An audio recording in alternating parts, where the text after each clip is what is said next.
টাঙ্গাইলের ঘাটাইলে বিএনপির ভারপ্রাপ্ত চেয়ারম্যান তারেক রহমান ঘোষিত রাষ্ট্র কাঠামো মেরামতের ৩১ দফা জনগণের মাঝে প্রচারের লক্ষ্যে শনিবার বিকেলে ধলপাড়া ইউনিয়ন বিএনপি ও সহযোগী সংগঠনের উদ্যোগে বিশাল কর্মী সমাবেশ অনুষ্ঠিত হয়েছে।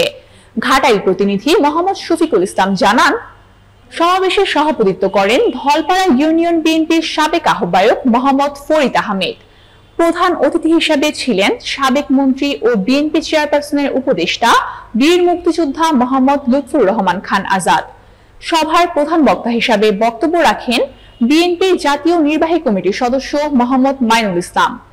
বিশেষ অতিথি হিসেবে উপস্থিত ছিলেন টাঙ্গাইল জেলা বিএনপির সাবেক সহসভাপতি মঞ্জুরুল হক মঞ্জু, উপজেলা বিএনপির সাবেক ভারপ্রাপ্ত সভাপতি তোফাজ্জল হক সেন্টু, উপজেলা বিএনপির সাবেক সাধারণ সম্পাদক আ.খ.ম. রেজাউল করিম, উপজেলা যুবদলের নেতৃবৃন্দ সহ অন্যান্য অঙ্গ সংগঠনের নেতাকর্মীরা। বক্তারা বলেন, দেশকে গণতন্ত্র পুনরুদ্ধার করতে এবং রাষ্ট্র কাঠামো মেরামতের জন্য বিএনপির প্রস্তাবিত ৩১ দফা বাস্তবায়ন সময়ের দাবি।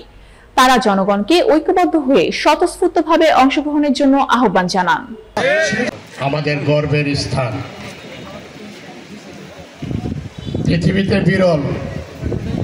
যার বাবা প্রেসিডেন্ট ছিলেন,